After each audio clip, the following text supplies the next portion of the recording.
Hello students, welcome to our channel. आज के इस वीडियो में मैं आप लोग को पढ़ाने वाला हूँ क्लास 11th इकोनॉमिक्स से। आज का टॉपिक जो है वो बहुत ही बढ़िया है, some requisite aspects in collecting statistical information and presenting it in diagram और ग्राफ। ठीक है, मतलब ये पूरा क्वेश्चन ये कहना चाहता है कि हमको क्या क्या चीजें ध्यान में रखनी है जब हम लोग कोई भी डायग्राम और ग्राफ बनाते हैं। ठीक है, तो ये टॉपिक को शुरू करने से पहले अगर मैं आप लोग ने अभी तक हमारे चैनल को सब्सक्राइब नहीं किया तो आप लोग कर लेना, बिकॉज आपका 11th-12 जब तक फिनिश नहीं हो जाता तब तक मैं आपके लिए वीडियोस बनाता रहूंगा। और डिस्क्रिप्शन में एक व्हाट्सएप ग्रुप की लिंक देकर रखिए, आप सभी लोग वो ग्रुप में जरूर ज्वाइन होना, जिससे आपको टाइम टू टाइम अपडेट मिलता रहे। तो चलिए शुरुआत करते हैं आज के हमारे इस टॉपिक की।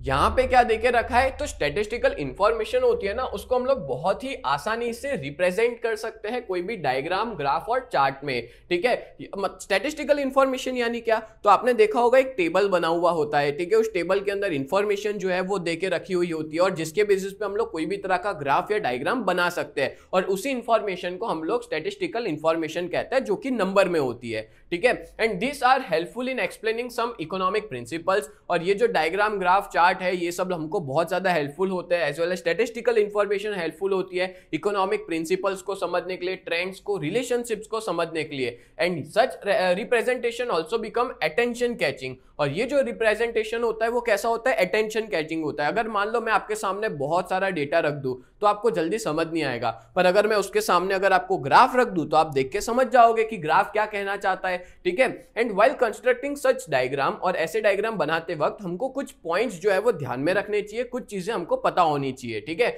चलो अब वो कौन से पॉइंट है, तो टोटल 3 है। सबसे पहला है सोर्स ऑफ इंफॉर्मेशन और डेटा, कि जो हमारा सोर्स है इंफॉर्मेशन और डेटा का वो क्या है। तो the source of data must be reliable and universal. आपको पता है जब भी आप एक टेबल देखते हो ना, तो टेबल के नीचे एक सोर्स लिखा होता है, आप देख सकते हो यहाँ पे लिखा है source, socio economic survey of Gujarat 2011-12। फिर आप ना पेज नंबर 80 पे भी एक देके रखा हुआ है सोर्स इकोनॉमिक सर्वे 2014 और 15 का वॉल्यूम 2 का।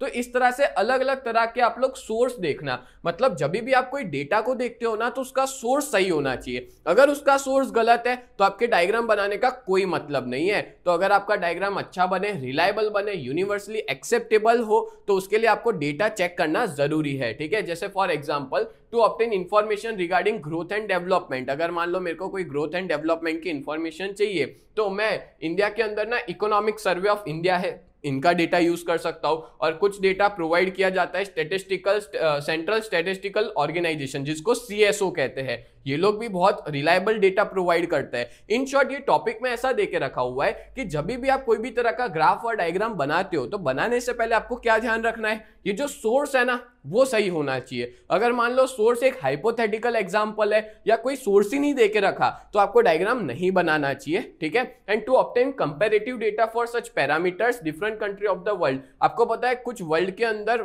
बहुत सारी कंट्रीज कुछ डेटा को बहुत सही मानती है, जैसे अगर मान लो डेटा वर्ल्ड बैंक ने दिया है या वर्ल्ड डेवलपमेंट रिपोर्ट आई है। ठीक है, ये डेटा यूनिवर्सली एक्सेप्टेबल होता है, या तो आईएमएफ का डेटा है, इंटरनेशनल मॉनेटरी फंड, तो इन सबका डेटा वैलिड माना जाता है। तो डायग्राम बनाने से पहले हमको क्या ध्यान रखना है, जो इंफॉर्मेशन है और डेटा है वो उसका सोर्स सही है कि नहीं। क्लियर, चलो दूसरा, clarity regarding dependent and independent variable, यानी कि आपको पता होना चाहिए कि कौन सा डेटा इंडिपेंडेंट है, कौन सा डेटा डिपेंडेंट है, और वो कौन से एक्सिस पे प्रेजेंट किया जाएगा। जैसे आपको पता होगा कि कोई भी डायग्राम होता है ना, उसमें 2 एक्सिस होते हैं, एक होता है एक्स एक्सिस, दूसरा होता है वाई एक्सिस। तो एक्स एक्सिस पे हम लोग कौन सा डेटा प्रेजेंट करेंगे, वाई एक्सिस पे कौन सा डेटा आएगा, वो पता होना बहुत ज्यादा जरूरी है। ठीक है, तो वो मैं बता देता हूं, और ये एग्जाम में एमसीक्यूज में भी पूछा जा सकता है। ठीक है, देखो when there is cause effect relationship, अगर मैं बात करूं कॉज इफेक्ट रिलेशनशिप का, तो यहाँ पे कुछ वेरिएबल्स होते हैं।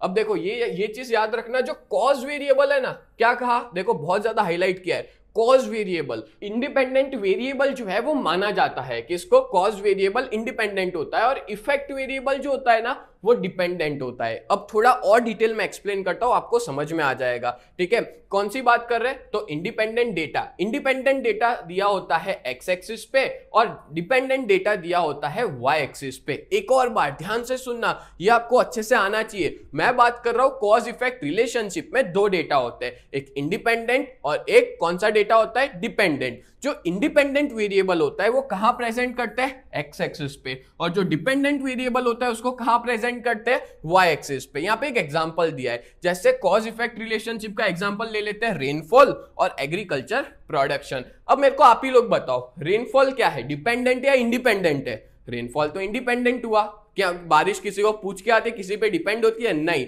पर एग्रीकल्चर प्रोडक्शन डिपेंड होता है? हाँ, एग्रीकल्चर प्रोडक्शन किस पे डिपेंड होता है? वो होता है रेनफॉल पे। तो एग्रीकल्चर प्रोडक्शन क्या हुआ, डिपेंडेंट वेरिएबल, और रेन क्या हुआ, इंडिपेंडेंट वेरिएबल। अब आपको समझ में आ जाएगा कि आपको कहां पे प्रेजेंट करना है। जैसे मान लो ये आपका ग्राफ और डायग्राम है, उसमें दो एक्सिस है, एक्स एक्सिस और वाई एक्सिस। तो देखो रेनफॉल मैं कहां प्रेजेंट करूंगा, रेनफॉल कैसा है, इंडिपेंडेंट है, और इंडिपेंडेंट हम लोग कहां लिखते हैं, एक्स एक्सिस पे। तो देखो यहां पे क्या लिखेंगे, रेनफॉल लिखेंगे, समझ आया। और वाई एक्सिस पे क्या लिखते हैं, डिपेंडेंट। डिपेंडेंट क्या है, एग्रीकल्चर प्रोडक्शन। तो यहां पे एग्रीकल्चर प्रोडक्शन का पूरा डेटा जो है वो लिखा जाएगा। बोलो क्लियर हुआ? तो ये चीज पता होनी बहुत ज्यादा जरूरी है कि एक्स एक्सिस पे और वाई एक्सिस पे कौन सा डेटा प्रेजेंट किया जाता है। एक्स एक्सिस पे आता है इंडिपेंडेंट और वाई एक्सिस पे आता है डिपेंडेंट। मतलब यहाँ पे मैं अलग अलग रेनफॉल जितने भी सेंटीमीटर में या इंच में बारिश हुई है वो लिखूंगा, सॉरी बारिश जो हुई है वो यहाँ लिखूंगा, एग्रीकल्चर प्रोडक्शन जितने टन्स में हुआ है उतना मैं यहाँ पे लिखूंगा। बोलो क्लियर हुआ? तो याद रखना इंडिपेंडेंट और डिपेंडेंट वेरिएबल कहाँ लिखे जाते हैं, तो इंडिपेंडेंट एक्स एक्सिस और डिपेंडेंट वाई एक्सिस। और ये मैं किसकी बात कर रहा हूँ, कॉज इफेक्ट रिलेशनशिप, क्योंकि यहाँ पे देख सकते हो आप लोग कि रेनफॉल एक कॉज वेरिएबल है और एग्रीकल्चर डिपेंडेंट वेरिएबल है, जिसको हम लोग कहेंगे इफेक्ट। मतलब जितनी ज्यादा बारिश होगी उतना ज्यादा एग्रीकल्चर प्रोडक्शन होगा। इन दोनों में बहुत ज्यादा रिलेशन देके रखा हुआ है, ठीक है। एक और चीज, ये तो मैंने कॉज इफेक्ट की बात की, पर आपको पता है जब हम लोग ना अलग अलग टाइम पीरियड की बात करते हैं तो टाइम पीरियड होता है ना, उसको हम लोग कहते हैं डिपेंडेंट। मतलब कि जो टाइम पीरियड होता है वो एक इंडिपेंडेंट वेरिएबल होता है और उसके अंदर थोड़ा अपोजिट चलता है, ठीक है, इंडिपेंडेंट वेरिएबल और डिपेंडेंट वेरिएबल। अब मेरे को ये बताओ कि कोई भी डेटा है जिसमें क्या देके रखा हुआ है, अलग अलग टाइम पीरियड देके रखा है, तो टाइम पीरियड कहां लिखा जाएगा? जैसे टाइम पीरियड और प्रोडक्शन है, जैसे आप उसी पेज पे, आप जो पेज पे ये पढ़ रहे हो बुक के अंदर, तो उसी पेज पे आप लोग देख लो कि एक वीट का प्रोडक्शन देके रखा हुआ है और एक टाइम पीरियड देके रखा हुआ है। तो देखो टाइम पीरियड कहां पे देके रखा हुआ है, एक्स एक्सिस पे। तो एक्स एक्सिस पे क्या आएगा, टाइम पीरियड। और वीट का प्रोडक्शन कहां देके रखा हुआ है, वाई एक्सिस पे। तो यहां पे आएगा वीट का प्रोडक्शन, ठीक है, यहां लिख लेता हूं मैं वीट का प्रोडक्शन, ठीक है। ये तो मैंने किसकी बात की, टाइम पीरियड की और प्रोडक्शन की। अब जब केस आता है लॉ ऑफ डिमांड का, लॉ ऑफ डिमांड में थोड़ा सा उल्टा चलता है, इसलिए मैंने यहाँ पे आपको आज क्लियरिटी करने वाला हूँ, ठीक है। बहुत से स्कूल में और बहुत से टीचर ये चीज की क्लियरिटी नहीं करते, बट मैं आपको बहुत क्लियरली बताने वाला हूँ जिससे आपके दिमाग में कोई भी तरह का कंफ्यूजन ना हो, ठीक है। लॉ ऑफ डिमांड की बात करें तो लॉ ऑफ डिमांड में कैसा होता है, उल्टा होता है। लॉ ऑफ डिमांड में जो इंडिपेंडेंट वेरिएबल है वो वाई एक्सिस पे होता है, ठीक है। कौन सा वेरिएबल, इंडिपेंडेंट, कौन सा एक्सिस पे, वाई एक्सिस पे। और जो डिपेंडेंट वेरिएबल होता है वो एक्स एक्सिस पे होता है। अब लॉ ऑफ डिमांड में दो ही चीज आती है, प्राइस और डिमांड। मेरे को बताओ, प्राइस इंडिपेंडेंट है और प्राइस के ऊपर डिपेंडेंट कौन है, डिमांड, क्योंकि प्राइस बढ़ती है कम होती है तो डिमांड चेंज होती है। तो प्राइस जो है वो कौन सा वेरिएबल हुआ, इंडिपेंडेंट। तो वाई एक्सिस पे हम लोग क्या लिखते हैं, प्राइस, ठीक है। और डिमांड जो है वो डिपेंडेंट वेरिएबल है, जो कहां आएगा, एक्स एक्सिस पे, ठीक है। आपने देखा होगा हम लोग जब भी डायग्राम बनाते हैं प्राइस और डिमांड का, तो नीचे डिमांड लिखते हैं, है ना, और प्राइस कहां लिखते हैं, वाई एक्सिस पे। तो यहां पे आप देख सकते हो कि इंडिपेंडेंट वेरिएबल वाई एक्सिस पे आता है प्राइस, और डिपेंडेंट वेरिएबल जो है वो एक्स एक्सिस पे आता है। पर इसके पहले हमने उल्टा देखा था। इसके पहले हमने क्या देखा था वो भी मैं लिख लेता हूं यहां पे, जिससे आपको कोई कंफ्यूजन ना हो। इस कंसेप्ट के अंदर हमने देखा था कि जो इंडिपेंडेंट वेरिएबल है वो आता था एक्स एक्सिस पे। कहां पे आता था, एक्स एक्सिस पे। और डिपेंडेंट वेरिएबल जो है वो आता है वाई एक्सिस पे, ठीक है। ये केस के अंदर, कौन से केस में, कॉज इफेक्ट रिलेशनशिप में, जो हमने रेनफॉल और एग्रीकल्चर प्रोडक्शन देखा ना, उसकी बात कर रहा हूं। अब मैं आपको बता देता हूं कि कौन सा हमने पढ़ा अभी, देखो तो एक्स एक्सिस पे हमने क्या देखा, ये देखो एक्स एक्सिस पे क्या है, रेनफॉल। रेनफॉल क्या है, इंडिपेंडेंट है, तो यहां आया रेनफॉल। और वाई एक्सिस पे क्या आया, एग्रीकल्चर प्रोडक्शन, तो वाई एक्सिस पे एग्रीकल्चर प्रोडक्शन। डन।